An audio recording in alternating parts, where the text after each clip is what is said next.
नमस्कार, आप देख रहे हैं दिल11top.com और मैं हूं निखिल। बहुत बहुत स्वागत है आप सभी का। रफाल आ गया है। 29 जुलाई को दोपहर 3 बजे के करीब 5 रफाल विमान अंबाला एयरफोर्स स्टेशन पहुंच गए। वाटर सल्यूट दिया गया और स्वागत के लिए एयर चीफ मार्शल आर.के.एस. भदौरिया भी मौजूद रहे दुनिया भर की प्रेस के साथ। विमान अंबाला स्थित नंबर 17 स्क्वाड्रन माने गोल्डन एरो स्क्वाड्रन के commanding officer group captain Hakirat Singh की अगुवाई में भारत आए। रफाल इसी स्क्वाड्रन में तैनात रहने वाला है।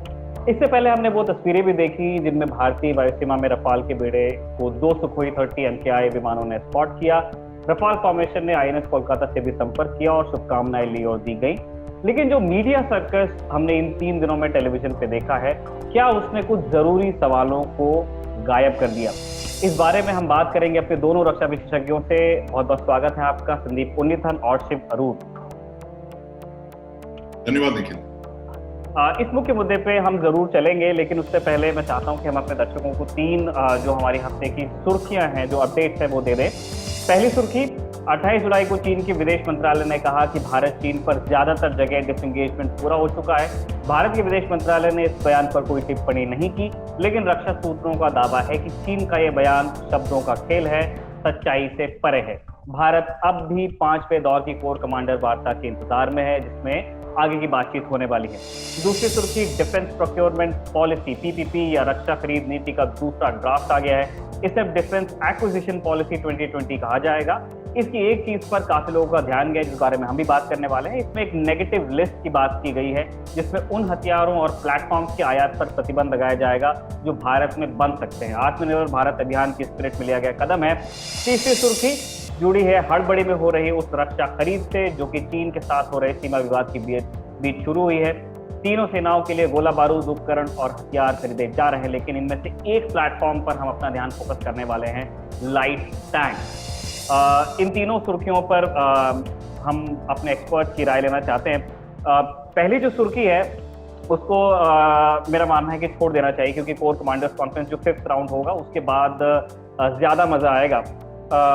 मैं दूसरी सुर्खी से शुरू करना चाहता हूं संदीप। आज का जो रखवाले है कि जो डिफेंस प्रोक्योरमेंट पॉलिसी को उन्होंने DAP अब बना दिया है और उसमें वो एक नेगेटिव लिस्ट की बात कर रहे हैं। ये जो स्पिरिट है आत्मनिर्भर भारत अभियान की, उससे हम बिल्कुल अग्री करते हैं। ऐसा होना चाहिए, इंडिजिनियस मैन्युफैक्चरर्स को प्रमोशन मिलना चाहिए। लेकिन ये जो नेगेटिव लिस्ट क्या कोई हमारे इतिहास में उदाहरण रहा है, और क्या ऐसे लिस्ट आगे चल के कभी समस्या का कारण बन जाती है? निखिल, ये पहली बात जो है कि हमारे जो सबसे बड़ी डिसअपॉइंटमेंट है डिफेंस इंडस्ट्री के लेके, वो मेक इन इंडिया के साथ है कि बड़े धूमधाम से हमने 2014-15 में अनाउंस कर दिया था मेक इन इंडिया डिफेंस से, लेकिन इसका कोई रोड मैप, जैसे हमने पहले भी डिस्कस किया, इसका कोई रोड मैप उन्होंने नहीं निकाला था। उसकी कोई गोल या 5 ईयर प्लान, 10 ईयर प्लान, उसका भी अचीवेबल गोल्स वाला ये नहीं दिया, डिलीवरेबल्स की लिस्ट नहीं दी है।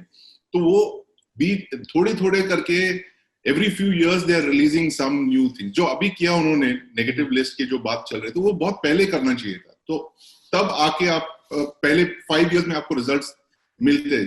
ये ऐसा नहीं है कि ये कोई फास्ट ट्रैक प्रोक्योरमेंट जैसी चीज नहीं है कि आप मतलब 1 साल में या 2 साल में रिजल्ट्स देखने लगोगे। ये लॉन्ग टर्म प्लान है जो उनको सोच समझ के करना चाहिए था। और हम देख रहे हैं, मतलब रफाल के लिए भी आप कारगिल से ट्राई कर रहे हो, वो अब लैंड किया है कल जाके। बिल्कुल। सो इट इज देर आए दुरुस्त आए, पर it is still not too late. I still feel that they should actually sit down and make a very concrete make in India plan. ये सिर्फ स्लोगन और शब्दों का खेल नहीं होना चाहिए। इसको एक कॉन्क्रीट डिलीवरेबल प्लान के तौर पे उनको ये करना चाहिए विद गोल्स कि हम इसे ईयर 1 में ये अचीव करेंगे, ईयर 2 में ये अचीव करेंगे, ईयर 3 में। ऐसे वेरी कॉन्क्रीट प्लान के साथ एक पॉलिसी निकालनी चाहिए, ना कि हर साल एक नए आप अनाउंसमेंट करोगे, इस साल हमने डिलीवरेबल्स किया, अगले साल कुछ और करेंगे, तीसरे साल और कुछ।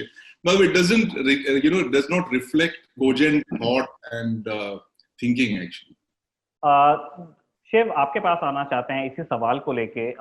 मैंने कुछ वेटरन्स जो लोग जिन्होंने रिएक्ट किया है इस डेवलपमेंट में, उनकी चिंताओं पे मैं बात करना चाहता हूं कि ये अच्छी चीज है इंडिजिनाइजेशन, लेकिन जब आप नेगेटिव लिस्ट में किसी प्लेटफॉर्म को या आर्मामेंट को या किसी दूसरी चीज को फ्लैग कर देते हो, तब कभी कभी ये लिस्ट आपको हॉन्ट करने के लिए वापस आ जाते हैं कि ये इस वजह से आप नहीं ले पाए। क्या क्या इस तरह की चिंताओं में कोई मेरिट है, या फिर ये ज्यादा ही मतलब हम चिंतित हो रहे हैं इस बात से?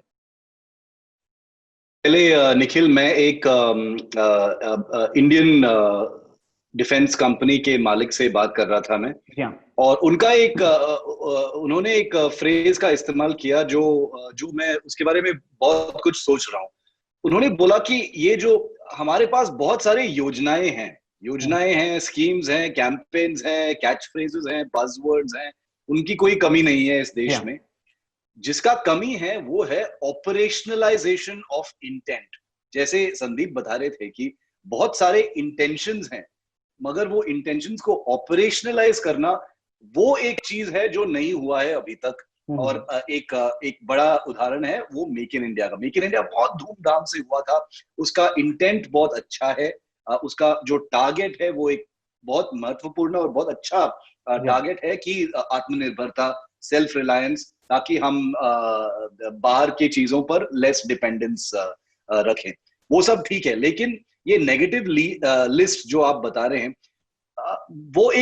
ये नेगेटिव लिस्ट एक नया नाम है निखिल, क्योंकि जैसे संदीप ने बिल्कुल ठीक से बताया, बहुत सालों से कुछ और नाम से या कुछ और स्पेसिफिकेशन से इंटेंट यही है कि हम एक लिस्ट बनाएंगे कि ये चीजों हम बाहर से नहीं लेंगे, बिल्कुल नहीं लेंगे। और आपका एक बहुत अच्छा सवाल है कि क्या ये ऐसा लिस्ट आके बाद में हमको हॉन्ट करे।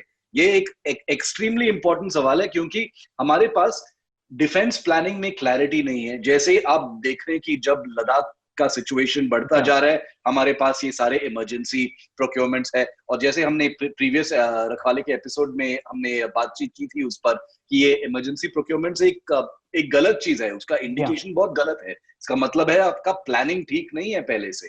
तो इसलिए जब आपका फॉरवर्ड प्लानिंग ही बिल्कुल ठीक नहीं है, अभी तक संभाला नहीं जा रहा है, तो आप नेगेटिव लिस्ट बना के आप क्या करोगे? और उस नेगेटिव लिस्ट का जो आइटम्स लिस्ट होंगे, उसको बहुत संभाल के करना पड़ेगा भैया, क्योंकि क्या डालोगे उस लिस्ट में? क्या वो बहुत बेसिक चीज होंगे जैसे बैटरीज या सब सिस्टम्स या ऐसा कुछ, या आप एडवांस चीजों को डालोगे लिस्ट में कि हम सबमरीन्स बाहर से नहीं लेंगे या हम एयरक्राफ्ट बाहर से नहीं लेंगे? वो भी थोड़ा मॉड्यूलेट करके देखना पड़ेगा। गवर्नमेंट अपनी तरफ से किस कह लेवल रही का है। Please continue. तो मेरा कंसर्न ये तरफ से कहा है कि हम इस लिस्ट को डायनामिक रखने वाले हैं, लेकिन ये बड़ी एक जो बिल्कुल आप सिर्फ कह रहे हैं कि आप किस तरह के सिस्टम्स उनमें डालने वाले हैं, क्योंकि नहीं तो फिर दोबारा ऐसा हमारे साथ ना हो जाए कि ऐसी कोई गलत चीज हमने उसमें फ्लैग करके रखी और हमको एग्जैक्टली उसी चीज की जरूरत पड़ रही है और हम ले नहीं पा रहे हैं जस्ट बिकॉज हमने उसको किसी लिस्ट में डाला हुआ है। अगली सुर्खी के लिए फिर से हम संदीप आपसे शुरू करना चाहते हैं। ये जो दुनिया भर से अब खरीद हम कर रहे हैं चीन के साथ जो हमारा सीमा विवाद चल रहा है उसके बीच, उसमें ज्यादातर जो हमारी खरीद है वो या तो सब सिस्टम्स की है या तो आर्मामेंट की है, लेकिन उसमें एक बिल्कुल ही नए प्लेटफॉर्म की बात कर रहे हैं जो हम पहले चलाते थे, अब नहीं चलाते हैं, धीरे धीरे फेज आउट हो गया है, लाइट टैंक्स। तो इस बारे में हम 2-3 चीजें आपसे समझना चाहते हैं। पहले तो ये कि हम दर्शकों को ये बताना चाहते हैं कि एक टैंक की यूटिलिटी क्या होती है इन अ वार, बिकॉज बहुत सारे लोग इस बात को समझते नहीं है कि आपको अब टैंक क्यों चाहिए। अब अर्बन वारफेयर का जमाना आ गया है, अब ऐसे आर्मर्ड मतलब कॉलम्स की लड़ाई तो होती नहीं है। तो एक टैंक का यूटिलिटी क्या है इन 2020? निखिल, पहली बात जो टैंक की जो यूटिलिटी है, it is basically part of mobile warfare. जो वॉरफेयर जैसे इवॉल्व होता गया, ज्यादा मैकेनाइजेशन आया उसमें, तो टैंक 20th सेंचुरी का सबसे बड़ा इन्वेंशन था फर्स्ट वर्ल्ड वॉर में, जब पोजिशनल वॉरफेयर मोबाइल वॉरफेयर में बदल गया। और टैंक का जो है it's basically it's a moving platform, it's armoured, और उसमें एक गन है, एक मेन गन है जिसके, और इसके बहुत सारे टैंक्स को जब आप कंबाइन कर सकते हैं, you have an armoured thrust. तो एक जैसे जर्मन्स और फिर रशियंस ने पायनियर किया था fast moving armoured columns, mobile warfare का जो इन्वेंशन किया। तो टैंक बेसिकली एक आर्मर्ड और इन्फेंट्री असॉल्ट की स्पीयरहेड माना जाता है। तो इसकी ज्यादातर यूटिलिटीज होते हैं डेजर्ट में और प्लेन्स में। लेकिन हमारे टेरेन में अगर हम देखें तो one of the first users of tanks at high altitude दुनिया में कहीं पे अगर हुआ वो इंडिया में हुआ था। 1947-48 के इंडिया पाकिस्तान युद्ध में कश्मीर में हमने यूज किए, बहुत छोटे नंबर्स ऑफ टैंक्स थे, 7-8 टैंक्स उन्होंने नॉकडाउन करके वहां पे ट्रांसपोर्ट किया था और फिर यूटिलाइज किया था। वो पाकिस्तान आर्मी को एकदम मतलब एक सरप्राइज, हाँ, कि उन्होंने एक्सपेक्ट नहीं किया था कि इतने ऊपर कोई टैंक लेके आ सकता है। आप टैंक ले आओगे, किसी ने एक्सपेक्ट नहीं किया था। और फिर 62 के युद्ध में भी ऐसा ही हुआ था, चाइना फ्रंट पे चुशुल पे भी उन्होंने यूज किया था टैंक्स। तो ये पहली बार नहीं हो रहा है कि इंडियन आर्मी टैंक्स यूज कर रही है, बड़े इनोवेटिवली उन्होंने यूज किए हैं टैंक्स। लेकिन अब जो आ रहा है, पिछले 10 साल से इंडियन आर्मी जब चाइना को लेके, हमारे चाइना बॉर्डर पे लेके हम ज्यादा जब ये रोड्स और इंफ्रास्ट्रक्चर बनाने की बात कर रहे थे, तब उनको लगा कि यहाँ पे हमें टैंक्स डिप्लॉय करने चाहिए, लाइट टैंक्स, जो अभी ऑलरेडी है हमारे पास, जो T-72, T-90 टैंक्स है, ज्यादातर T-72 टैंक्स है, और BMP-2, ये दो जोड़ीदार जो है लद्दाख में भी है और सिक्किम में भी है। काफी सालों से उन्होंने उनको फॉरवर्ड डिप्लॉय कर दिया है, लेकिन उनको अब चाहिए ऐसे एक तरह के लाइट टैंक्स जो आप एयर ट्रांसपोर्ट से कहीं भी पहुंचा सकते हैं। हमारे पास एक बहुत बढ़िया एक हेवी लिफ्ट जहाज है C-17, अमेरिका से जो खरीदा है, 40 टन की एक टैंक आराम से वो उठा सकते हैं। तो वो चाहते हैं कि ऐसे कोई लाइट टैंक जो आए, जो बड़ी जल्दी से वो ट्रांसपोर्ट करे इस क्षेत्र में। अगर लद्दाख में जैसे पिछले दिनों में उनको बहुत सारे टैंक, एक ब्रिगेड जो था उनको 2 और ब्रिगेड लाने थे, तो C-17 उन्होंने डिप्लॉय कर दिया और T-72 और T-90 टैंक्स वो एयरलिफ्ट कर रहे थे वहां लद्दाख में। तो उनको ऐसे एक टैंक का खोज है जो बड़े जल्दी से वो एयरलिफ्ट कर पाए।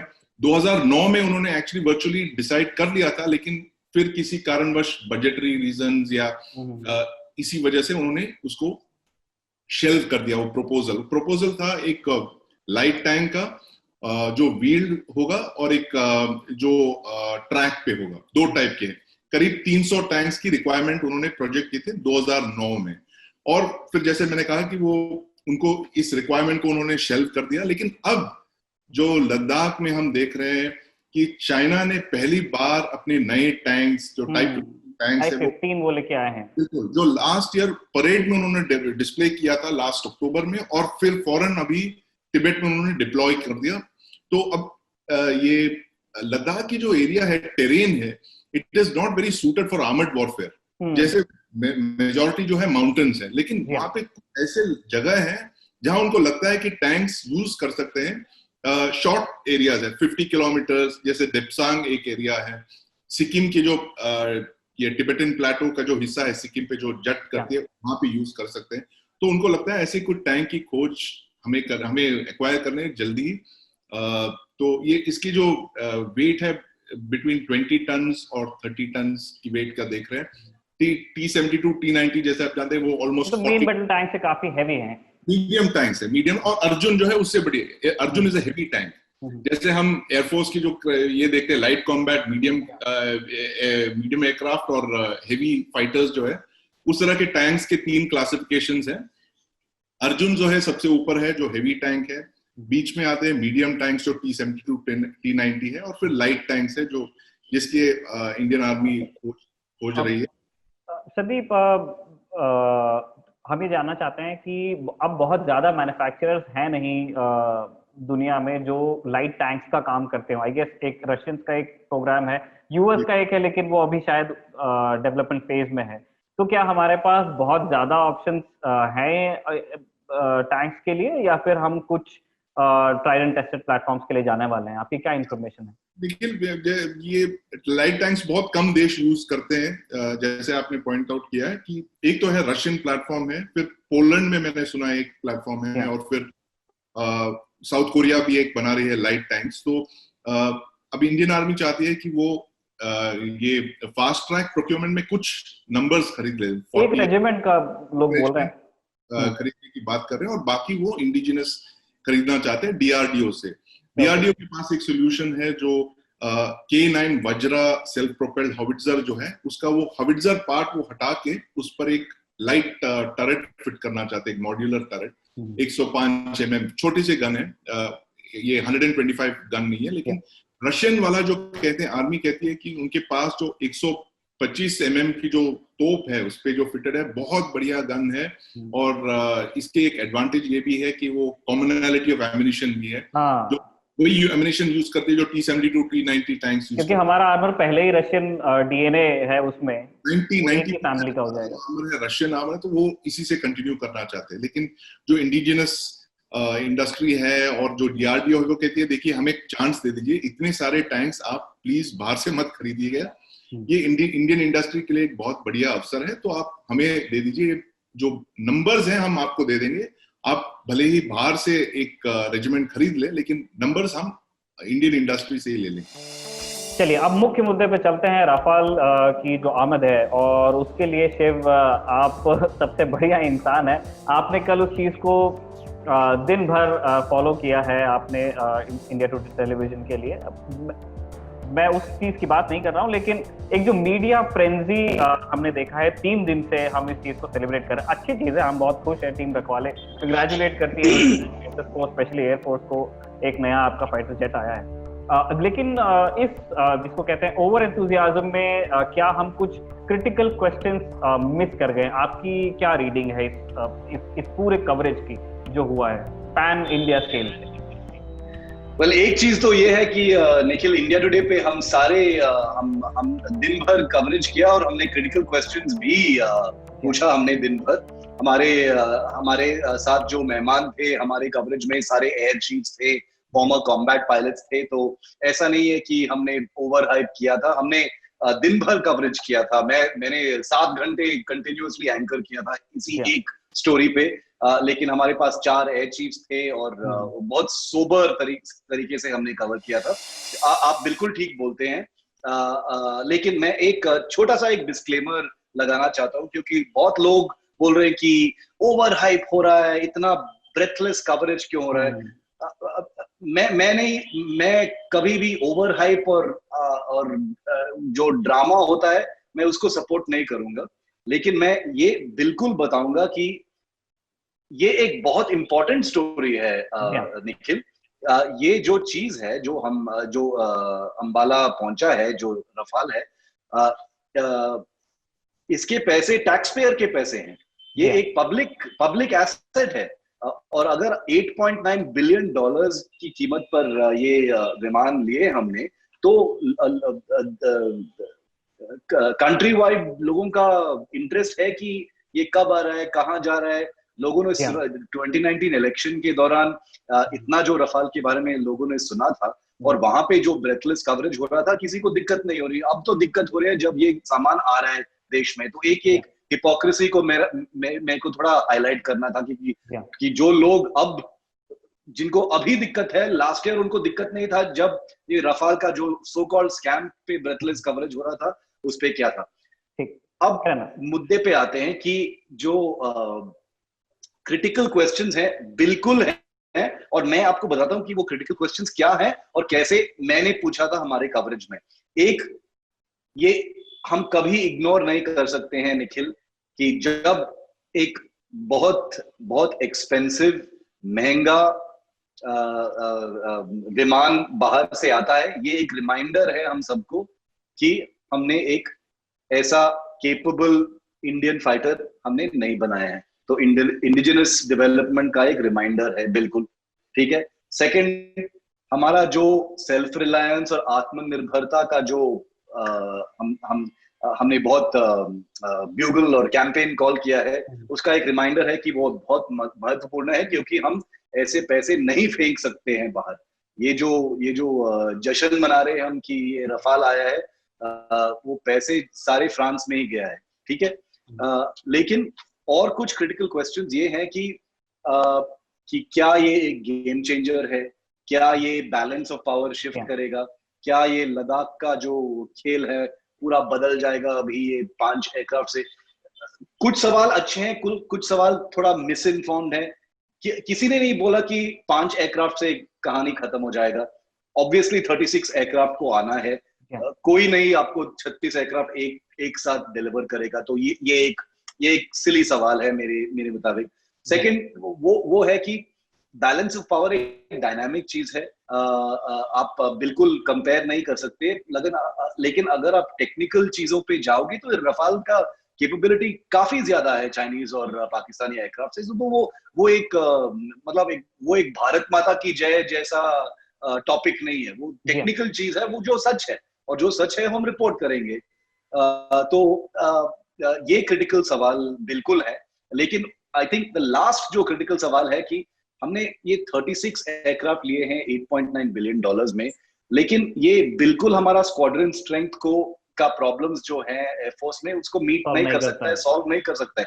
तो आगे क्या करोगे?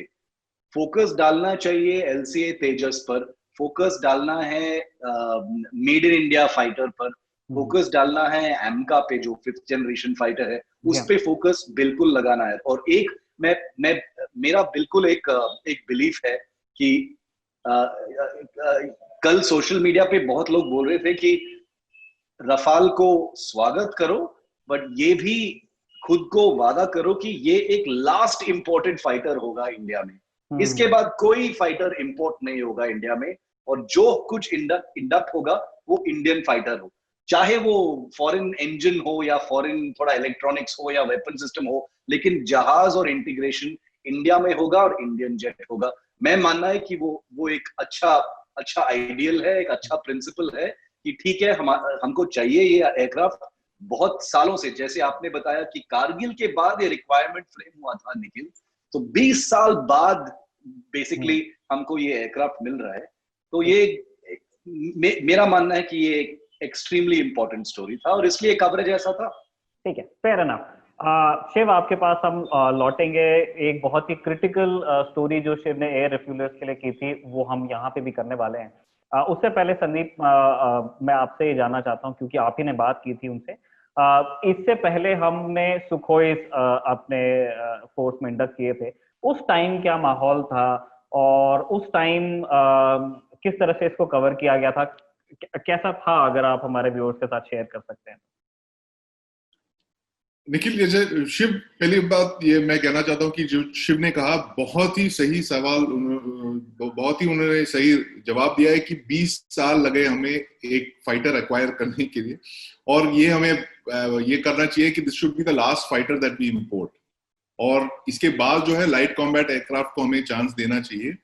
और जहां तक की सवाल है, अब 1997 की जब बात कर रहे हैं, Su-30 जब हमने पहली बार इंडक्ट किया था, तो उस वक्त एक्चुअली इस तरह का कोई थ्रेट नहीं था, इस तरह की कोई, जैसे शिव बोल रहे हैं, 2 फ्रंट वॉर की जो पाकिस्तान के पास भी F-16 आए और चाइना भी मतलब 5th जनरेशन फाइटर सब इंडक्ट कर रहे थे, उस वक्त ऐसा कोई थ्रेट नहीं था, ऐसी कोई इमीडिएट रिक्वायरमेंट नहीं थी। वो एक्चुअली एक छोटे बैच में उन्होंने, I think it was a little over a squadron उन्होंने खरीदा था, और फिर उन्होंने कहा कि we will start making this in India, एक ट्रांसफर ऑफ टेक्नोलॉजी के थ्रू। तो उन्होंने एक Su-30 MKI का उन्होंने प्लान किया था। ये Su-30 जो है actually it is the trainer version of the Su-27। Su-27 की जो ट्विन सीट ट्रेनर था, it was called Su-30, I forget the exact, but we bought it as Su-30K। तो बेसिक मॉडल था ये, बहुत कम EW सिस्टम्स थे और electronics उसकी काफी कमजोर थी कंपेयर टू मिराज 2000। तो हमने कहा कि we will upgrade this aircraft. तो ये एक्चुअली इंडियन एयरफोर्स की हिस्ट्री में पहली बार है जहां पे हमने एक फॉरेन, एक इंपोर्टेड फाइटर को खरीद के उसको अपग्रेड करने की बात की। फिर उन्होंने इजरायली इलेक्ट्रॉनिक्स फिट किए, फ्रेंच इलेक्ट्रॉनिक्स, ये इजरायली मिसाइल्स वगैरह उस तरह का, और इंडिजिनस इलेक्ट्रॉनिक्स भी फिट करके, तो ये एक तरह का एक पैकेज उन्होंने बनाया काफी सारे कंट्रीज का इंटीग्रेट करके, और फिर बन के आया Su-30 MKI, जो 2002 में उन्होंने शुरू किया था प्रोडक्शन ये HAL में, और वो आज चल के it is the Indian air forces most numerous fighter, जो 2060-70 से ज्यादा सुखोई हैं, और ऐसे रहेंगे अभी 20-30 साल और क्योंकि LCA को काफी टाइम लगेगा इसको रिप्लेस करने में। तो उस वक्त जो है 1997 को हमें पहली बार ये है कि किसी ने सुखोई देखा नहीं था, हमने एक एयर शो पे देखा था, और ये पहली बार जब हमने देखा बहुत ही एक तरह से डरावना सा एक फाइटर था जो काफी बड़ा फाइटर जेट है। बड़ा फाइटर है। तो first thing that you see, मैं वो स्क्वाड्रन कमांडर से भी बात कर रहा था, सर आपको कैसा लगा पहली बार जब आपने Su-30 को देखा था? उसने कहा हम गए थे मॉस्को में, जुकोव्स्की नाम की जगह है, शिप भी काफी बार गए वहां पर, जहां उनके सारे प्लेन्स टेस्ट करते हो। उन्होंने कहा कि जब पहली बार मैंने Su-30 को देखा, मुझे लगा कि एक एवरो एयरक्राफ्ट को देख रहा हूँ। एवरो एयरक्राफ्ट जो है ट्रांसपोर्ट एयरक्राफ्ट है, एयरफोर्स के एक वर्क हाउस है, तो मुझे लगा एक एवरो एयरक्राफ्ट ऐसे खड़ा है मेरे सामने, तो इतनी बड़ी साइज के। तो उसमें काफी सारे ऐसे ये आए, जैसे ट्विन सीट पहली बार इंडियन एयरफोर्स में आया, ट्विन सीट पायलट, मतलब एक पायलट है, दूसरा वेपन सिस्टम्स ऑफिसर है, और फिर रेंज, उसकी जो फिनोमिनल रेंज जो है Su-30 का जो रेंज है, it's almost 3000 kilometres, almost double, ये रफाल से ऑलमोस्ट डबल रेंज है। लेकिन इलेक्ट्रॉनिक्स में वो काफी पुअर है, जैसे ट्रेडिशनली रशियंस उतनी उनकी स्ट्रेंथ नहीं है इलेक्ट्रॉनिक्स और इलेक्ट्रॉनिक वॉरफेयर सिस्टम्स, रेडार्स में। That is where the French and the American aircraft को स्कोर करते हैं। तो it is a very interesting thing you know in the history of the air force, जो ऑलमोस्ट 23 इयर्स बैक, और जैसे शिव कहते हैं 20 इयर्स हमें लगे ये एयरक्राफ्ट इंडक्ट करने में। और ये ना भूलिए कि राफाल जो हमने इंडक्ट किया है कल, जो पहले आ गए 5 जहाज, वो भी इमरजेंसी प्रोक्योरमेंट पे उन्होंने खरीदा था, और उसे 5 साल लगे आने में। तो आप सोच सकते हैं कि नॉर्मल प्रोग्राम्स कितने टाइम लगता है आने में। एक आखिरी सवाल सुखोई से, एयर मार्शल उन्नी कृष्णन से आपकी बात हुई थी, उन्होंने क्या बताया जब उनका एक्सपीरियंस क्या था? आपने उस सेरेमनी के बारे में उनसे पूछा था क्या, कि जब सुखोई इंडक्ट किए गए थे? एक्चुअली वो बहुत ही एक सरल टाइप की सेरेमनी थी, इतना ये नहीं था। मेनली यहाँ पे मेन दिस थिंग जो है निखिल, इट इज दैट कि द होल जर्नी हमने जो कवरेज किया है ना, from taking of to stopping over at UAE and then finally coming to India, that वो जर्नी वो सुखोई के केस में नहीं था, बड़ा अनग्लैमरस ये था, क्योंकि वो सारे सुखोई जो थे CKD किट्स में आए थे, बॉक्सेस उनको तोड़ के ले आया था, और फिर यहाँ पे किट Amazon डिलीवरी होती है वैसे आया था वो डब्बे की तरह वो आए थे कंटेनर में, और यहाँ पे पुणे में उन्होंने खोल के उसको असेंबल किया था। लेकिन फाइनली जब हम गए थे, it was a short program. I remember prime minister Gujral आए थे, it was quite big in that sense. और ये आई थिंक मिराज 2000 आने के बाद, जो मिराज वाज 85-86 के बाद, this was the first big induction in the Indian air force. ठीक यही डिबेट चल रहे थे, देखिए हमारे सारे फाइटर्स रिटायर हो रहे हैं, MiG-21 रिटायर हो रहे हैं, हमारे स्क्वाड्रंस कम हो रहे हैं, इतनी अर्जेंसी नहीं थी, लेकिन नंबर्स काफी थे उस वक्त, but we need competent fighters. So I still remember that thing of the 8 Sukhoi 30s lined up on the tarmac, engine substructure, and they did some sorties and all that, and short program tha, but you know, like this whole the drama of the aircraft coming in, jo I mean bahut badhiya jo humko dekhne ko mila kal, you know, the air to air refueling, ek tarah se it is the demonstration of the Rafale's capabilities ki itni phenomenal range jo hai refueling ke sath 7000 kilometre उन्होंने fly करके सीधे base के अंदर आ गए। That itself is a big demonstration of the capabilities of the aircraft. और अब एयरल refuelling पे ही based है हमारा अगला जो टॉकिंग पॉइंट है, कर्टसी लाइव फेस्ट, और वहीं पे हमने देखा था फैंटास्टिक वेबसाइट, डिफेंस मामलों के लिए जो लोग इंटरेस्टेड हैं, पढ़ना चाहिए, मैं भी पढ़ता हूँ। वहाँ पे एक स्टोरी ब्रेक की गई है कि एयरल रिफ्यूलिंग के जो वो पिक्चर्स हमने देखे थे वो हमको बहुत अच्छे लगे, लेकिन वो एक चीज ये भी बताते हैं कि हमारे पास एयरल रिफ्यूलर्स की बहुत क्रॉनिक कमी है।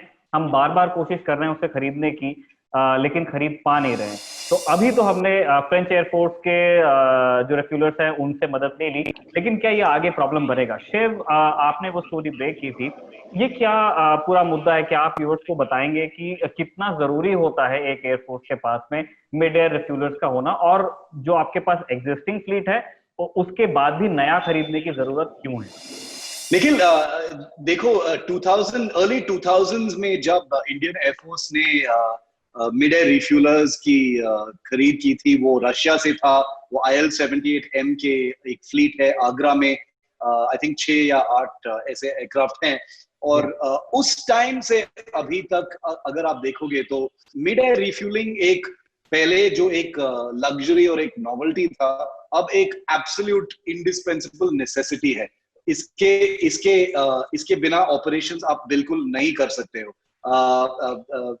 जैसे कि कुछ डिप्लॉयमेंट्स नॉर्थ में या कुछ फाइटर के डिप्लॉयमेंट्स आप भेजना चाहते हो बाहर एक्सरसाइजेस के लिए या कुछ भी ऑपरेशंस के लिए अगर आप देखोगे तो मिड एयर रिफ्यूलिंग एक एब्सोल्यूट नेसेसिटी है, वो एक चीज है।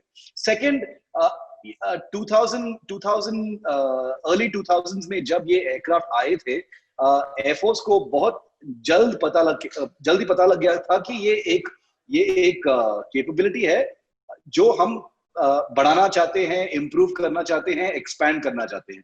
और इसलिए 2006 में ही एक एफर्ट शुरू हो गया था एयरफोर्स की साइड से कि हम और टैंकर्स लेना चाहते हैं और न्यू जनरेशन टैंकर्स लेना चाहते हैं, क्योंकि IL-76 भी काफी पुराने हो गए थे और उसको कुछ इम्प्रूव्ड फ्लीट चाहिए थे उनको, जिसमें कैपेबिलिटीज ज्यादा हो। उस टाइम से अभी तक दो सेपरेट टेंडर्स हुए हैं, जिसमें IL-76 भी शामिल था, एयरबस का जो A330 multi role tanker transport जो रफाल को रिफ्यूल किया था इस फेरी में, वो भी पार्टिसिपेट किया था। लेकिन अंत में फाइनल नेगोशिएशंस में दोनों बार निखिल ये नेगोशिएशंस अटक गए थे कॉस्ट इश्यूज पे। ज्यादा महंगा था या पैकेज ठीक नहीं था या इकोनॉमिक नहीं था, जो भी था, 2 बार एयरबस ने फाइनल में आके विन कर गया, लेकिन नेगोशिएशंस कंक्लूड नहीं हुए थे कॉन्ट्रैक्ट में। तो इसलिए अभी मेरे सूत्रों के मुताबिक एयरफोर्स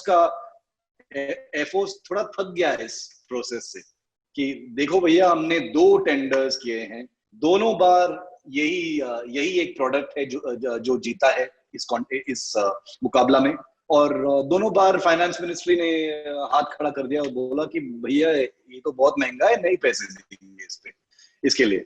तो एयरफोर्स का मानना है कि अगर आप फिर से टेंडर करोगे तो यही एक जहाज फिर से आएगा। लेकिन एक दूसरी चीज है कि बोइंग जो पहले पार्टिसिपेट नहीं किया था क्योंकि उनका प्रोडक्ट उस टाइम टेस्टिंग में था, जो KC-46A पेगासस है जो यूएस एयरफोर्स ले रहा है अभी, वो अभी रेडी है और वो सर्विस में एंटर हो रहा है यूएस एयरफोर्स में। तो थियोरेटिकली स्पीकिंग निखिल, अगर एक नया टेंडर फ्लोट अगर होगा तो इंडियन एयरफोर्स का जो स्पेसिफिकेशंस है कि 2 इंजन चाहिए, ये सब क्वालिटीज चाहिए, तो IL-76 तो बाहर हो गया। तो अभी अगर होगा, और ये सिर्फ थ्योरी में है, तो बोइंग और एयरबस के बीच में मुकाबला होगा अगर होता है तो। लेकिन इंडियन एयरफोर्स का मानना है कि वही रूट होगा, वही जगह पे फंस जाएंगे कॉस्ट पे, और कुछ नहीं बदला है कि जो गारंटी करता है कि अगर आप टेंडर फिर से करोगे तो हमको ये जहाज मिलेंगे एंड में। तो इसलिए एयरफोर्स का एक थॉट प्रोसेस है कि हम लीज का कंसिडर करें। काफी सारा यूएस एयरफोर्स के पास भी है, यूरोप में भी है, कुछ प्राइवेट कॉन्ट्रैक्टर्स भी हैं जो ये लीज एंड लेंड का ऑप्शन करते हैं, जो वो टैंकर्स लीज करते हैं, या ड्राई या वेट कॉन्ट्रैक्ट, बहुत सारे ऑप्शंस होते हैं, period of lease, availability, number of aircraft, ऐसे सारे कुछ है। It's almost like renting a house instead of buying a house Nikhil. वो एक मेटाफर है कि आप ले सकते हो, लेकिन वो चीज अपना नहीं है, हमारा नहीं है। तो वो देखना पड़ेगा कि क्या वो रूट इस्तेमाल करेंगे इंडियन एयरफोर्स, वो स्टडी कर रहे हैं वो रूट अभी। लेकिन जैसे हम हमेशा बोलते हैं कि जो हुआ है लद्दाख पे अभी, उसका काफी इम्पैक्ट हुआ है कि ये रिकैपिटलाइजेशन एफर्ट्स पर। तो देखना पड़ेगा कि आगे जाके क्या होता है। क्या एयरफोर्स अभी बोलेगा कि नहीं, बिल्कुल नहीं, हमको अपना ही चीज चाहिए अब, तो देखना पड़ेगा कि क्या होता है। ठीक है, अब वेदों की तरफ लौटते हैं, रफाल की तरफ। इमरजेंसी प्रोक्योरमेंट में ही एक और मिसाइल की बात हुई है, हैमर। रफाल हम जब ले रहे थे तो हमने पहले ही स्कैल्प और मीटियोर्स के लिए डील किया था, अब हैमर की बात भी हो रही है। संदीप, हम जो 2 मिसाइल्स हम पहले भी ले रहे थे, उनके साथ हमें अब हैमर लेने की जरूरत क्यों पड़ गई है, और इसके आने से हमें क्या फायदा होगा? लेकिन पहले जब उन्होंने नेगोशिएट किया था 2015 में, तब उसी वक्त उन्होंने एयरफोर्स ने कहा कि हमें हैमर की जरूरत नहीं, क्योंकि हमारे पास स्पाइस ऑलरेडी है। जो इसराइल से इंपोर्ट कर रहे हैं, स्पाइस 2000, जो उन्होंने बालाकोट में यूज किया था। तो एयरफोर्स का जो सोच था वो ये था कि जब राफाल आने के बाद वो इंडिया स्पेसिफिक एनहांसमेंट्स में उसको ऐड कर लेंगे, स्पाइस बॉम्ब्स को। I don't know why they thought that way. I think it must have been a cost consideration कि एक नया हमें नहीं चाहिए, जो existing मिसाइल है उसको ही चला लेंगे, कुछ और स्टॉक्स ले लेंगे। पर वो भूल जाते हैं कि कभी कभी ये थर्ड पार्टी जब आप सिस्टम फिट करते हैं तो उसके बहुत सारे पेनल्टीज है, रेंज के या एक्यूरेसी वगैरह बहुत सारे इश्यूज है। तो शायद एयरफोर्स को अब जब लद्दाख की जो सिचुएशन आप देख रहे हैं उसी वक्त ये डिसीजन लिया था, बहुत ही मतलब last couple of weeks they have decided that we want the Hammer in emergency procurement. और हैमर जो है it is already, the aircraft is design for it, Rafale शुरू से हैमर के लिए डिजाइंड है, तो इट इज वर्चुअली एक प्लग एंड प्ले सिस्टम जैसा है, वहां कोई इंटीग्रेशन की जरूरत नहीं है। तो इसीलिए they have asked for a number of these systems under emergency procurement. And हमें ऐसा भी लगता है कि उन्होंने फ्रेंच एयरफोर्स स्टॉक से ही ले लिया है ये हैमर, क्योंकि जो इसे टाइम लगता है बन के आने में। और रफाल जैसे एयरफोर्स ने कहा it is almost they are going to operationalise it very quickly. जो Hammer actually it is a precision guidance kit जो है, इट इज एक बॉम्ब, एक डम बॉम्ब को स्मार्ट बॉम्ब में कन्वर्ट कर देती है। उसके गाइडेंस दो चीजें हैं उसकी, एक नोज में गाइडेंस किट है और एक टेल में इट हैज दोस फिन्स। ये लगभग स्पाइस जैसा ही है फिर तो। बिल्कुल, it is exactly like the spice. Only difference is that Spice is actually an Israeli product, तो उसको इंटीग्रेट करने में काफी देर लगेगा। It will take 1 साल से ज्यादा लगेगा उनको, मतलब पूरा ये फिट करके ट्रायल्स वगैरह उसमें काफी समय जा सकता है। लेकिन air force wanted a weapon system air to ground precision attacks के लिए ऑन हार्डन टारगेट्स वगैरह और मूविंग टारगेट्स भी। That is another important thing of this, कि it can strike moving targets. तो और हैमर काफी सारे रफाल के सारे कैंपेन्स में उसको यूज किया है। शिव उन पायलट से भी शिव ने बात किया है उन पायलट्स को जिसने इनको कॉम्बैट यूज किया है। मैंने भी बात किया है माली में, मुझे याद है जब हम गए थे उधर कुछ साल पहले, वो बता रहे थे कैसे वो हैमर को ट्रक्स के खिलाफ एक कॉन्वॉय, मूविंग कॉन्वॉय पे उन्होंने अटैक किया था ये हैमर लेके। तो that is one of the reasons I think the air force wanted this very quickly। उनको जल्द चाहते थे कि they have to operationalize the aircraft very quickly। ठीक है, अब इसको सम अप करने वाले हैं हम आज के रखवाले को, लेकिन दोनों गेस्ट से मैं जानना चाहता हूं कि what is the way forward. अब रफाल आना शुरू हो गए हैं, पूरा हमारे 36 आ जाएंगे 2-2.5 साल के बीच, लेकिन जो हमारी स्क्वाड्रन शॉर्टेज है उसकी स्थिति अभी क्या है, उनके रिस्क क्या है और किन प्लेटफॉर्म्स के आने की संभावना है। जो हम 2 अलग अलग कॉन्ट्रैक्ट की बात कर रहे हैं, 80 LCA और 111 और फाइटर जेट्स के लिए बात हो रही है, इन दोनों प्रोग्राम्स का प्रेजेंट स्टेटस क्या है और कब तक हम स्क्वाड्रन स्ट्रेंथ को वापस देख पाएंगे, जो सैंक्शन स्ट्रेंथ है हमारी वहां पे। हमारा जो सैंक्शनड स्क्वाड्रन स्ट्रेंथ है निखिल, वो अराउंड 39.5 to 42 स्क्वाड्रन का सैंक्शन स्ट्रेंथ होता है for to execute a two front war. But वो सब थ्योरी में है, नंबर्स पे आ जाता है। अभी इंडियन एयरफोर्स के पास जो स्क्वाड्रन स्ट्रेंथ है वो है अराउंड 30, इनफैक्ट शायद 30 से थोड़ा कम भी हो सकता है। अभी जैगुआर्स भी जाने वाले हैं, काफी सारे स्क्वाड्रन जाने वाले हैं, MiG-21 के हैं, जैगुआर्स के हैं, बहुत सारे स्क्वाड्रन जाएंगे। वो तो प्रोग्रेसिव चीज है, वो कोई सीक्रेट नहीं है। लेकिन निखिल, अगर रिकैपिटलाइजेशन, मॉडर्नाइजेशन और स्क्वाड्रन स्ट्रेंथ को बढ़ाना है अभी, तो बहुत सारे हार्ड डिसीजंस लेने पड़ेंगे। जैसे LCA Mark 1 Mark 1A के ऑर्डर्स बढ़ना चाहिए। एक एंगल ये है कि LCA Mark 1 जो है, जो 40 एयरक्राफ्ट है including final operational clearance aircraft, उसके और Mark 1A के बीच में एक मैन्युफैक्चरिंग गैप हो सकता है जो बिल्कुल नहीं होना चाहिए। और कुछ एक्सपर्ट्स बताते हैं कि आप थोड़े से और ऑर्डर्स दे दो LCA Mark 1 FOC के, ताकि एक ब्रिज बन सके मैन्युफैक्चरिंग में। तो कोई लल नहीं होता है HAL के प्रोडक्शन लाइन में, क्योंकि ये प्रोडक्शन लाइन कभी भी कोल्ड नहीं जाना चाहिए। Mark 1A के जो है, Mark 1A एक अगर आप लाइट कॉम्बैट एयरक्राफ्ट को देखोगे Nikhil, Mark 1A actually air force का एयरफोर्स ने जो पसंद किया है जो जहाज LCA वेरिएंट्स में, वो फर्स्ट है। LCA मार्क 1 में बहुत सारे प्रॉब्लम्स थे, वो इनएडिक्वेट थे। मार्क 1A ये पहले LCA है जो एयरफोर्स ने दिल से एक्सेप्ट किया है और दिल से मतलब सर्टिफाई किया है कि ये है जो मीट करता है हमारे रिक्वायरमेंट्स में, और इसलिए उसका नंबर भी काफी ज्यादा है, 83 एयरक्राफ्ट, और वो डील शायद इस दिसंबर तक साइन हो जाएगा, और वो बहुत बहुत ही बड़ा डील है। मुझे नहीं पता कि डिले क्या है इस पे, वो डील तो अब तक साइन बिल्कुल होना चाहिए था। सेकेंड चीज, अगर मार्क 1A एक ऐसा एयरक्राफ्ट है जो आपकी सारे रिक्वायरमेंट्स और कैपेबिलिटीज मीट करता है, तो वो ऑर्डर थोड़ा बढ़ा दो और स्क्वाड्रन्स लगा दो उसमें, 150 एयरक्राफ्ट बना दो उसको, अगर वो अच्छा एयरक्राफ्ट है।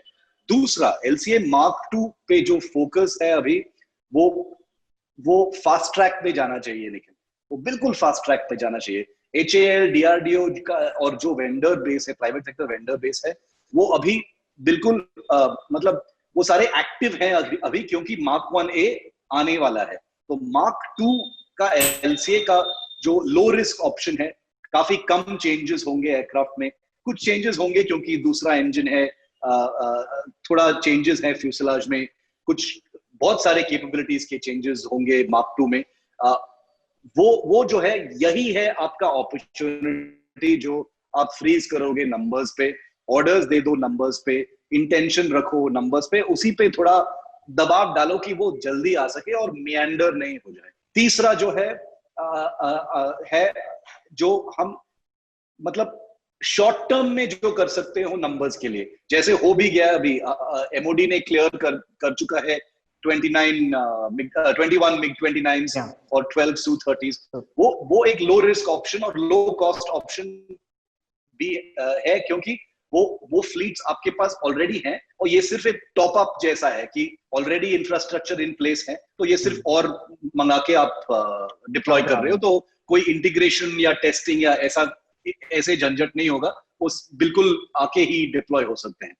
तो कुछ लोगों का एक और रिकमेंडेशन है कि जो आप MiG-29 और Su-30 के साथ कर रहे हो कि और नंबर्स लाओ, आप मिराज 2000 के लिए भी करो, जो आपने पहले नहीं किया था नया जेट्स, जब एक मौका था और मिराज जेट्स लेने का फ्रांस से। अब तो वो लाइन तो खत्म हो गया, अब तो सिर्फ रफाल बनता है उस लाइन में।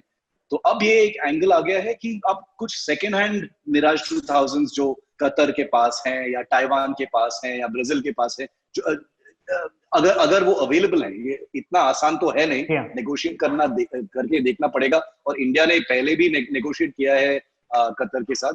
आप देख लो, अगर मिराज इतना अच्छा एयरक्राफ्ट है, आपने अपग्रेड किया है और इतना अच्छा एयरक्राफ्ट है कि मतलब 30 साल की डील के बाद आप बालाकोट में आपने इस्तेमाल किया, इतना आपका फेथ है इस एयरक्राफ्ट में। और जैसे संदीप ने बताया, जो मिराज 2000 के इलेक्ट्रॉनिक्स और वेपन्स के कैपेबिलिटीज है, वो बहुत ही अच्छे हैं, और अभी भी मॉडर्न एयरक्राफ्ट है अपग्रेड के बाद। तो इसलिए, और अगर आपको 2-3 और स्क्वाड्रन सेकेंड हैंड मिराज आपको लेना चाहिए, तो वो भी एक लो रिस्क ऑप्शन है, क्योंकि HAL ही अपग्रेड कर रहा है मिराज 2000 को बैंगलोर में, तो वो भी एक ऑप्शन है। तो ऐसे सारे ऑप्शंस है निखिल, मतलब स्क्वाड्रन नंबर्स को स्टेडी रखने के लिए। बट मैं नहीं मानता हूं कि आप वो 39.5 स्क्वाड्रन्स का नंबर तक बहुत जल्द पहुंच जाओगे, बहुत साल लगेंगे उसके लिए, क्योंकि अभी तो सब कुछ काफी डायनामिक है। आपका वो मल्टी रोल फाइटर एयरक्राफ्ट का जो 110 फाइटर्स का जो प्लान है इंडिया में, वो भी काफी कॉम्प्लिकेटेड है। अगर पॉलिटिकल विल नहीं है और थोड़ा मतलब अर्जेंसी नहीं दिखा, तो वो कहाँ जाएगा? वो स्ट्रेटेजिक पार्टनरशिप ही एक बहुत कॉम्प्लिकेटेड चीज है, कैसे मैन्युफैक्चर करोगे। एक ऑब्वियसली आपने सुना भी होगा, जब रफाल आए थे कल, और ये लास्ट पॉइंट है कि रफाल के लिए इतना जो इन्वेस्टमेंट आपने किया है इंफ्रास्ट्रक्चर पे, और 2 स्क्वाड्रन तक कुछ भी नहीं है, तो 2 और स्क्वाड्रन लिया जाए या 50 और एयरक्राफ्ट रफाल लिया जाए, क्योंकि आपने तो इन्वेस्टमेंट किया है इंडिया स्पेसिफिक रिक्वायरमेंट्स में, आपने संक कॉस्ट किया है। तो अगर आपने इतना इन्वेस्टमेंट किया है हाशिमारा और अंबाला में कि ये एयरक्राफ्ट को सपोर्ट करने के लिए, तो इट स्टैंड्स टू रीजन कि आप और ऐसे ही जहाज एग्जैक्टली, और उसका ले लो, पर यूनिट कॉस्ट भी अब हमको उतना नहीं पड़ने वाला जितना हमने पहले दिया, क्योंकि पहले हमने कस्टमाइज करने के लिए भी दिया था, अब हमें सिर्फ उसका जो मैन्युफैक्चरिंग कॉस्ट है जेट का वो देना है। बिल्कुल।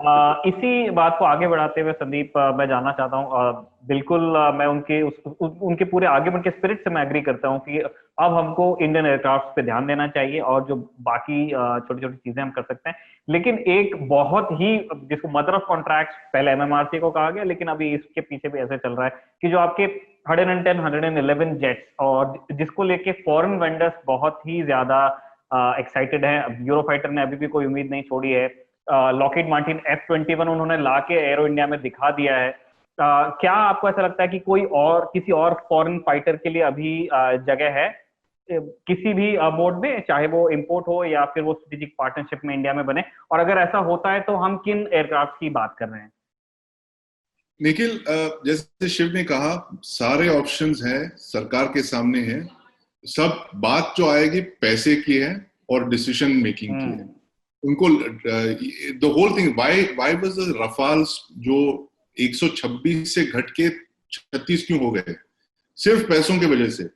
क्योंकि सरकार ने देखा कि देखिए, अगर हमें 126 रफाल खरीदने हैं तो मतलब आधा डिफेंस बजट ही उसी में चला जाएगा, तो फिर और सर्विसेज को देने को कुछ होगा नहीं, और फिर आपकी आत्मनिर्भरता आप जो बात करते हो वो तो मतलब लगभग खत्म ही हो जाएगा। So they have to actually take a very conscious decision. They have to do it this year. इसको और नहीं टाल सकते हैं। ये जो आपकी जो रिक्वायरमेंट है, जैसे शिव ने कहा, वो स्क्वाड्रन स्ट्रेंथ के जो नंबर्स के, वो काफी सालों से ऐसे बढ़ता जा रहा है। It's a gap that is progressively widening, और हम ऐसी जगह पे नहीं है, हम यूरोप में नहीं है, हमारे जो नेबर्स है स्विट्जरलैंड और इटली नहीं है हमारे नेबर्स, आप जानते हैं, और उनके क्या इंटेंशंस है, उनके सारे आप मंसूबे देख रहे हैं क्या हो रहा है लद्दाख में। तो इस करंट माहौल में जो एयरफोर्स है, सबसे ज्यादा इन्वेस्टमेंट अगर गवर्नमेंट को करना है वो नेवी में नहीं और आर्मी में नहीं, एयरफोर्स में करना चाहिए। क्योंकि उन्होंने आज तक इतने सालों से आपने एयरफोर्स को निग्लेक्ट किया है, और फिर you get situations like Balakot or Ladakh, where then you are scrambling for last minute purchases and all. और जैसे हमने पहले डिस्कस किया कि ये डिफेंस परचेजेस जो है, it takes very very long, 20 years. I mean 20 years, ये कहीं दुनिया में कहीं ऐसे प्रोक्योरमेंट प्रोसेस नहीं होगा जहाँ पे हमारे जगह है। और खास करके where there should be systems, there should be no debate whatsoever. सबको पता है फाइटर जेट चाहिए। Wars of the future, in fact wars of the present, are going to be decided by the Air Force. अगर आपके पास एक strong Air Force है तो कोई सोचेगा भी नहीं कि बॉस हम आके कुछ करेंगे यहाँ पर। तो पहली बार जो है, that's why countries like Israel जो आपने देखा है, the maximum investment they have done is in the Air Force, और सिंगापुर, उनके जो बहुत बढ़िया Air Force है, क्योंकि वो जानते हैं वो घिरे हुए हैं एक तरह से, they have to invest in these kind of game changing things. That is the Air Force, and that is a decision that the government has to take very quickly. Nikhil, आपको कैसे भी करना हो, if you have to get numbers, वो तो है, because आपके सारे MiG-21 जल्दी रिटायर होंगे, 5 साल के अंदर वो सारे MiG-21 रिटायर हो जाएंगे, तो आपके you need those numbers. So you will have to decide, you want indigenous, you want foreign, but आपको decision तो लेना ही पड़ेगा इस साल। ठीक है, एक बहुत ही छोटा आखिरी सवाल, इसके बाद हम खत्म कर रहे हैं इसको।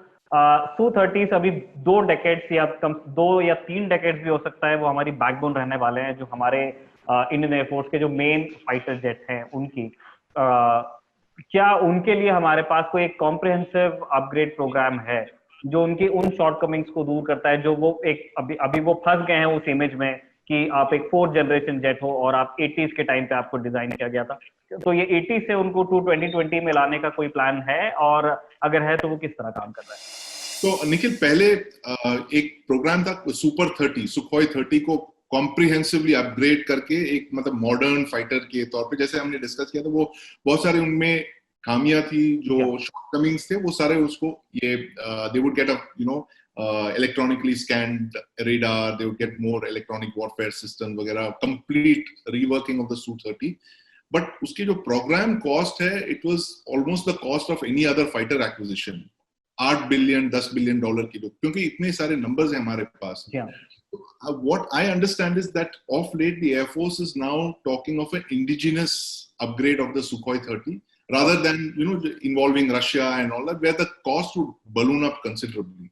So now they're talking of a limited upgrade of Sukhoi 30. और एक बात मैं कहना चाहता हूँ कि ये सारे जो प्रोग्राम्स हैं एक साथ चल रहे थे और क्योंकि आपने डिसीजन नहीं लिया, जैसे 5th generation fighter, indigenous fighters, Sukhoi upgrade, वो सारे अब जब आ गए बंचिंग हो गया सबके, तो you have to decide on 5 things at the same time, जो क्योंकि पिछले 10-15 साल में आपने कॉम्प्रिहेंसिव कोई डिसीजन नहीं लिया आपके एयर पावर को अपग्रेड करने का, वो सारे डिसीजंस एक साथ आ गए आप, because the numbers have now come down. Now you have to decide on indigenous fighter, you have to decide on 5th generation fighter, you have to decide on upgrading your Sukhois, so and you have to buy tankers, जैसे ship discuss कर रहे थे. So all these requirements एक साथ आ गए, सारे bill आपके पास एक साथ आ गए और आपकी इकोनॉमी भी इतनी बढ़िया नहीं चल रही है. और मंथ एंड भी आ गया सारे बिल्स के साथ.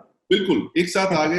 You have to decide now, but they have to take a decision, Nikhil. You cannot keep postponing this thing. Sukhoi 30 का वो डिसाइड कर लो, जैसे नेवी ने किया, बहुत बढ़िया डिसीजन किया कुछ साल पहले. ठीक इसी असमंजस में नेवी पड़ी थी कि TU-142 को अपग्रेड करें या फिर P-8I को हम खरीदें, दोनों के लिए पैसा नहीं था. तो नेवी ने बहुत एक क्लियर डिसीजन लिया, TU-142 को स्क्रैप कर दो, रिटायर कर दो, सारा पैसा जो हम अपग्रेड में इन्वेस्ट करने वाले थे, सारा पैसा आप ट्रांसफर कर लो P-8I खरीदने में. तो इस तरह का एक क्लियर डिसीजन लेना चाहिए उन्हें. और कितना बढ़िया प्लेटफॉर्म रहा है कि बहुत अच्छे रिजल्ट्स P-8I ने दिए हैं. इवन हमने उनको नॉर्दर्न बॉर्डर्स पे भी इस्तेमाल किया है. Shiv, Whenever I listen to Sandeep, I always learn something new. और मेरे मन में एक बहुत गंभीर सवाल उठता है अभी निखिल, कि संदीप ने एक बहुत ही इंटरेस्टिंग और बहुत क्रूशियल चीज हमको बताया है कि अभी एक लिमिटेड अपग्रेड हो सकता है सुखोई में, कंट्री में. एक चीज देखो निखिल, HAL ने मिराज 2000 को अपग्रेड किया है, ठीक है. HAL ने अभी MiG-29 के कुछ अपग्रेडेशन वर्क करेगा. HAL सुखोई को पूरा बनाता है नासिक में, महाराष्ट्र में. और ये एक लाइसेंस बिल्ड प्रोग्राम था जिससे काफी सेल्फ रिलायंस हो सके, काफी नो हाउ ट्रांसफर हो सके. और अपग्रेड के लिए भी हमको रशिया जाना पड़ रहा है. आप समझ रहे हैं कि मैं क्या बोल रहा हूं, कि इतने सालों बाद हमने जहाज बाहर से लिए हैं, उनका अपग्रेड भी किया है और बाहर ही पैसा जा रहा है, अपग्रेड के लिए भी बाहर ही पैसा जा रहा है. तो जो प्रिंसिपल है ट्रांसफर ऑफ टेक्नोलॉजी का या नो हाउ का या इंटीग्रेशन का, वो कुछ भी ट्रांसफर नहीं हुआ है. अभी भी HAL सिर्फ सुखोई 30 बना रहा है.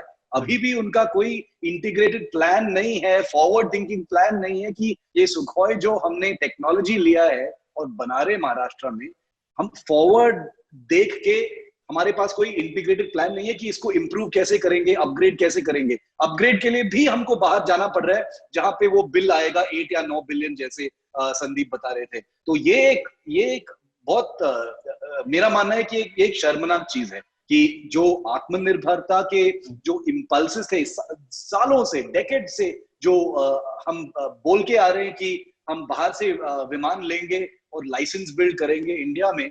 आप लाइसेंस बिल्ड करके आपके पास फिर भी आपका कोई कैपेबिलिटी नहीं है कि आप फॉरवर्ड सोचे और अपग्रेडेशन का कोई टेक्नोलॉजी सोचे. ऐसा कुछ इंटीग्रेटेड प्लान नहीं है और ये एक बहुत बुरी बात है और ये इसका भी कीमत चुकाना पड़ेगा देश को.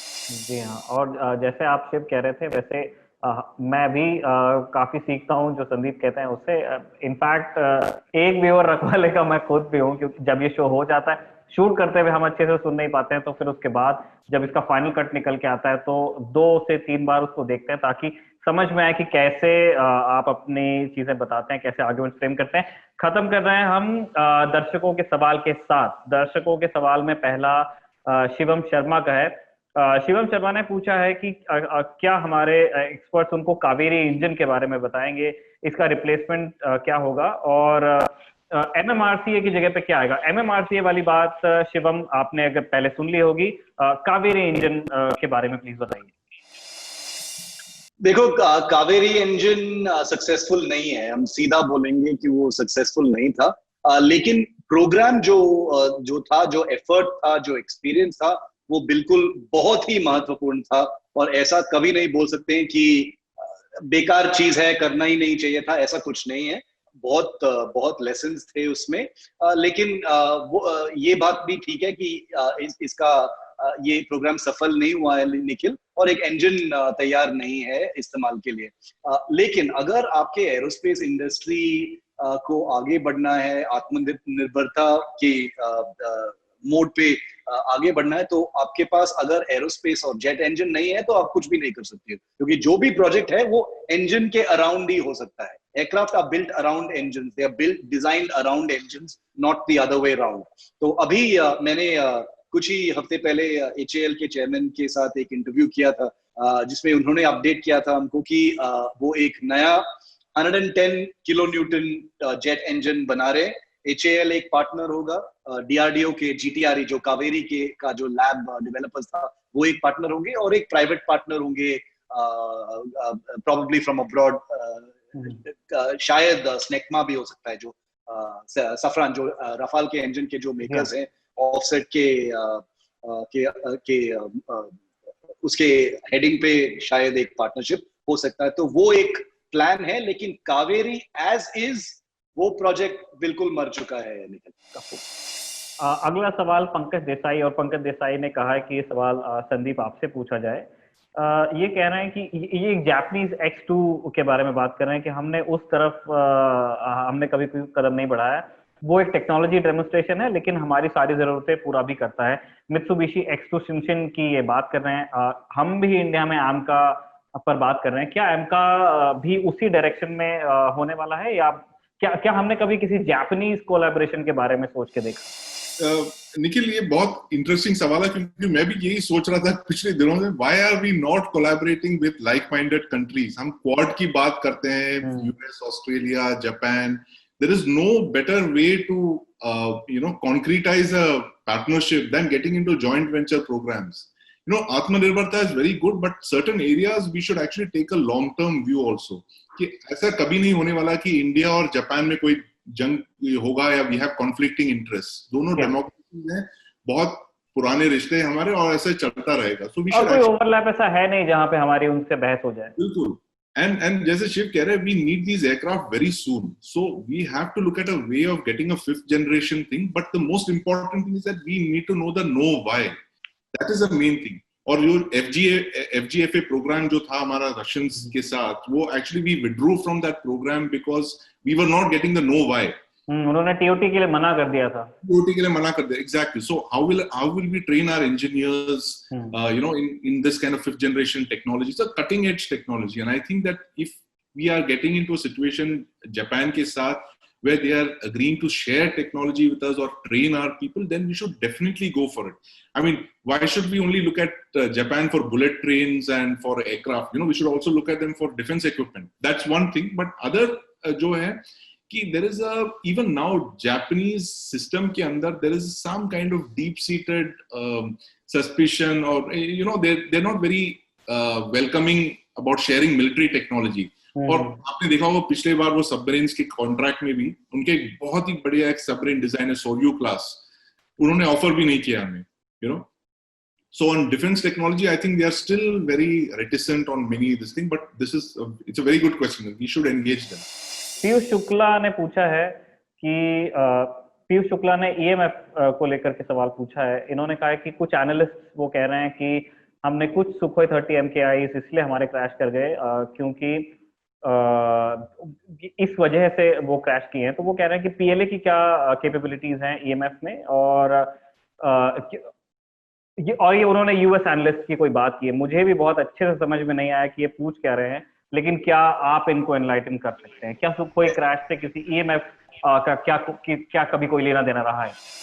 नहीं, काफी चल रहा था निखिल, मैंने भी देखा था, लेकिन आई डोंट थिंक सो, क्योंकि सुखोई के जो एक्सीडेंट्स हुए हैं उनके रीजंस काफी पब्लिक हो चुके हैं। कुछ में इंजन फॉल्ट्स थे, कुछ एक दो में फ्लाई बाय वायर सिस्टम का प्रॉब्लम था।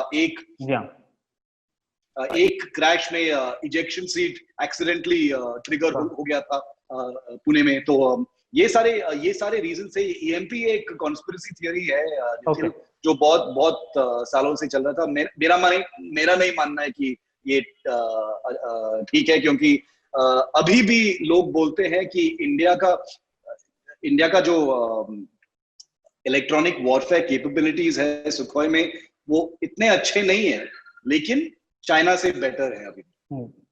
और इवन मतलब मैं बहुत सारे रिटायर्ड एयरफोर्स पायलट्स ने इवन ये लिखा है अपने ब्लॉग्स में और सोशल मीडिया पे कि सुखोई के रडार पे उन्होंने J-20 को भी ट्रैक किया है फ्रॉम टाइम टू टाइम। तो ये बात, और ये इसको एक क्रिटिसिज्म की तरफ इस्तेमाल किया जाता है J-20। बहुत सारे एयरफोर्स के लोग बोलते हैं कि चाइना का जो J-20 है वो बिल्कुल स्टेल्थ एयरक्राफ्ट नहीं है, उसका रेडार सिग्नेचर बहुत ज्यादा है और आप साइड प्रोफाइल और हेड ऑन प्रोफाइल में उसको बहुत क्लियरली दिख जाता है रेडार पे।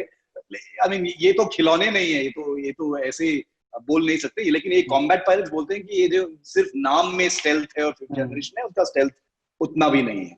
वैसे मुझे मतलब ऐसा, आपकी बात बिल्कुल ठीक है, लेकिन मुझे चाइनीज जो सिस्टम है उसकी एक चीज में मतलब मुझे वो बहुत ठीक लगता है कि वो काफी कमिटेड लोग हैं। एक उन्होंने जेट बनाया J-20, बहुत क्रिटिसिज्म हुआ, लेकिन वो उस प्रोग्राम में आगे बढ़ रहे हैं। उन्होंने एक दूसरा स्टेल्थ प्रोग्राम भी आई गेस JF-31 उसका शायद नाम है, उसके भी वो काम कर रहे हैं। J-20B भी है जो एक इम्प्रूव्ड वर्जन ऑफ J-20 जो है वो भी आ रहा है अभी। तो वो काफी जिद्दी लोग हैं, अच्छी बात है। बहुत बहुत शुक्रिया आप दोनों का और हमारे दर्शकों का भी जो रखवाले के एपिसोड देखते हैं। इसी तरह के अच्छे रिच सवाल पूछा कीजिए, हम भी सीखते हैं। और पिछले एपिसोड में काफी सारे लोगों ने मार्क किया कि मैं USS निमित्ज का मैं नाम भूल गया था, तो सारे व्यूअर्स के लिए ये एक अपॉलॉजी है। मैं ज्यादा तैयारी के साथ अगले एपिसोड में आया करूंगा। बहुत बहुत शुक्रिया आप दोनों का, बहुत बहुत शुक्रिया हमारे दर्शकों का। Thank you.